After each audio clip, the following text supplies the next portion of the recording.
Hello and welcome to my channel Secret Achiever. Today's topic is the history of political science 19th century. So let's get started. The Darwinian models of evaluation and natural selection exerted considerable influence in the late 19th century.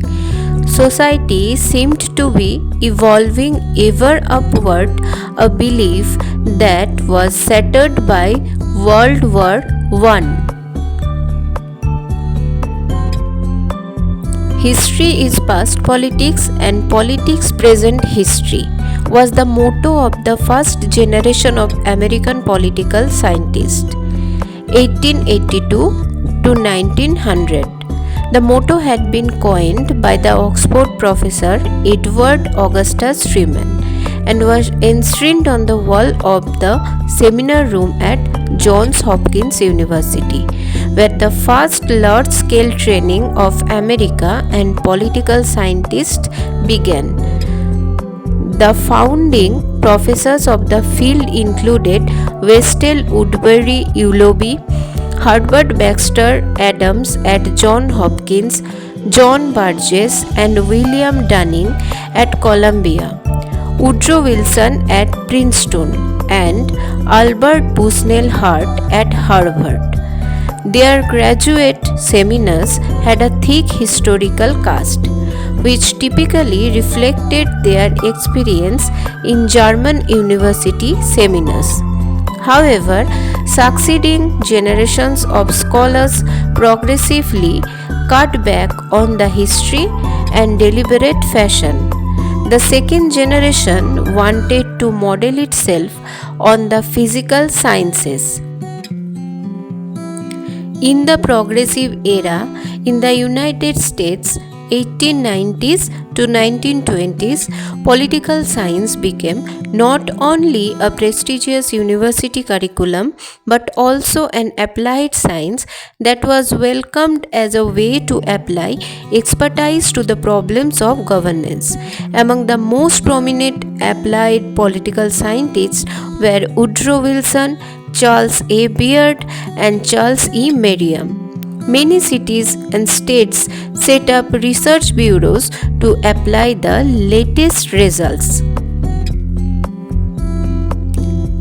Let's come to the point on United States.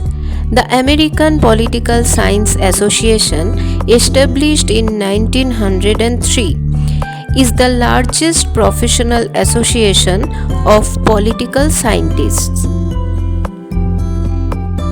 Behavioralism is an empirical approach which emerged in the 1930s in the United States. It emphasized on objective, quantified approach to explain and predict political behavior. Behavioralism seeks to examine the behavior, action, and acts of individuals rather than the characteristics of institutions such as legislatures, executives, and judiciaries and groups in different social settings, and explain this behavior as it relates to the political. Gunnell argues that since in 1950s the concept of system was the most important theoretical concept used by American political scientists. The idea appeared in sociology and other social sciences, but David Stone specified how it could be best applied to behavioral research on politics. Canadian universities until the 1950s were led by British trained scholars for whom political science was not a high priority. Canadians favored the study of political economy. After 1950, younger scholars increasingly took American PhD, and Canadian departments promoted behavioralism and quantification.